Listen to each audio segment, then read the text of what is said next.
This is NSCA's Business Question Series. My name is Joel Harris of Solutions360, and we are an NSCA business partner. Today's question is, which KPIs are most critical for operating a profitable business?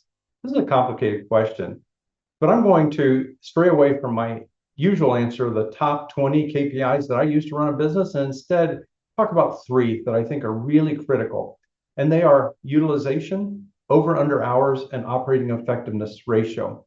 I think we all understand we should be measuring utilization, but we don't look at utilization across our entire company, across all of our resources. And so sometimes we get these pockets of limited utilization that really hurt our performance. We have a special guy who only can do this one thing in the world. And then they are running at 25%, or we have 3 or 4 of them in a team and they're only running at 25%. It's really critical that you look across your organization and weed out the pockets of low utilization and drive utilization across the company, across projects, across silos, across functions, so you're operating at a high utilization. Now, utilization by itself can be a very bad metric because people can pencil whip it or play games with it so much. And so the other thing you have to have is always measure utilization against your budget.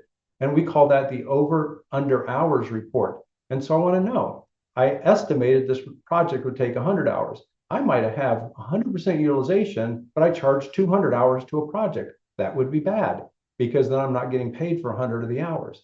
So utilization is a great metric. It's the number one metric that you ought to be using in your business. But number two metric is, how am I doing against the budget?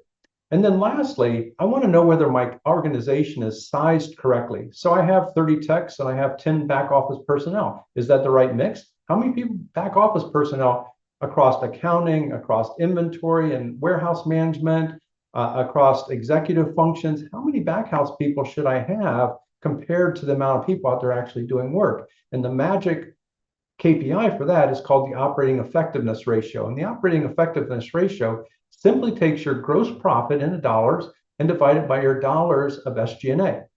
And you'll see that's a ratio. And obviously, the lower the ratio goes, that means more of your gross profit is being driven to the bottom line. And so I like to use a standard of 70 to 75% on that operating effectiveness ratio, but your mileage may vary. So benchmark against yourself and work every year to improve it, to make sure that more money is coming out of your gross profit than is being consumed by your back office and overhead staff.